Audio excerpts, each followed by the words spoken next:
1 April 2023 नंतर जन्मलेल्या मुलींना लेक लाडकी या योजनेअंतर्गत एकही रुपया न भरता महाराष्ट्र शासनाकडून 1,01,000 रुपये आर्थिक मदत देण्यात येणार आहे। लेक लाडकी योजना नेमकी काय आहे, कुणाला या योजनेचा लाभ घेता येईल, या योजनेसाठी अर्ज कुठे आणि कसा करायचा याची सविस्तर माहिती आपण पाहणार आहोत। नमस्कार, मी राजू आणि तुम्ही पाहत आहात टॉक्स मराठी। लेक लाडकी योजनेचा लाभ पिवळ्या व केशरी रेशन कार्ड धारक कुटुंबांना दिला जाणार आहे।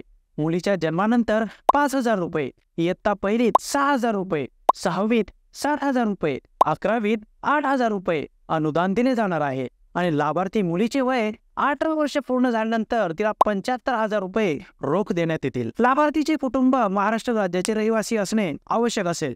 त्यासोबतच कुटुंबाचे वार्षिक उत्पन्न 1,00,000 रुपयांपेक्षा जास्त नसावे। तुमच्या भागातील अंगणवाडी सेविकाकडे तुम्हाला हा अर्ज करायचा आहे। शासन निर्णयात हा फॉर्मॅट देण्यात आलेला आहे। एका साध्या कागदावर लिहून तुम्ही हा अर्ज करू शकता। अर्ज अंगणवाडी सेविकाकडे सबमिट करून त्याची पोचपावती घ्यायची आहे। या अर्जासोबत तुम्हाला लाभार्थीचा जन्माचा दाखला, 1,00,000पेक्षा कमी उत्पन्नाचा दाखला, लाभार्थी आणि पालकाचे आधार कार्ड, बँक पासबुक झेरॉक्स, पिवळे किंवा केशरी रेशन कार्ड, मतदान ओळखपत्र, शाळेचा दाखला आणि कुटुंब नियोजन शस्त्रक्रिया प्रमाणपत्र ही कागदपत्रे जोडायची आहेत।